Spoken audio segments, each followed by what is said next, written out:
The Internal Revenue Service (IRS) has announced the annual inflation adjustments for the tax year 2021, including tax rate schedules, tax tables and cost of living adjustments.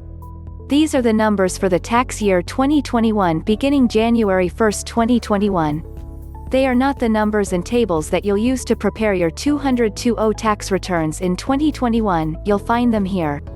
These are the numbers that you'll use to prepare your 2022 tax returns in 2022. If you aren't expecting any significant changes in 2021, you can use the updated numbers to estimate your liability. If you plan to make more money or change your circumstances, for example, you're getting married or starting a business, consider adjusting your withholding or tweaking your estimated tax payments.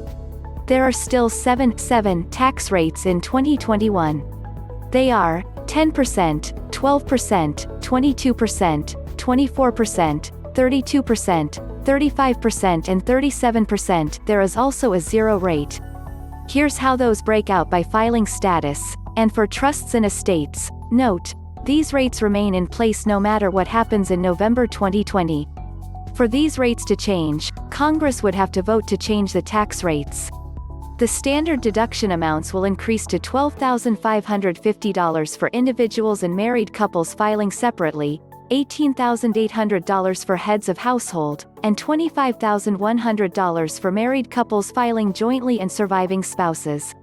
There will be no personal exemption amount for 2021.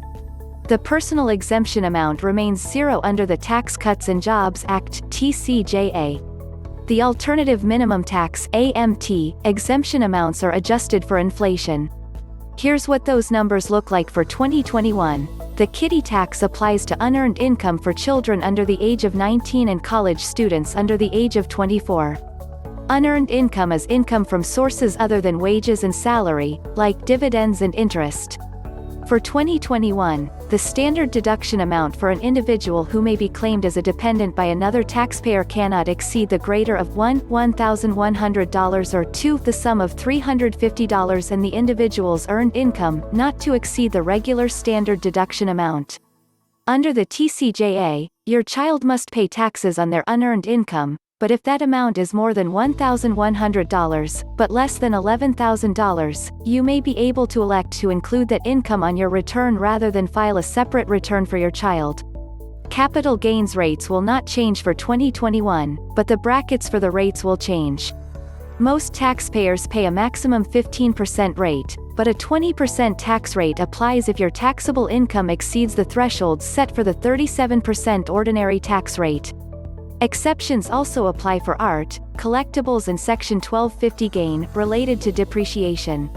The maximum zero rate amounts and maximum 15% rate amounts break down as follows. There are changes to itemized deductions found on Schedule A, including, an above-the-line deduction is one that you can claim even if you don't itemize your deductions.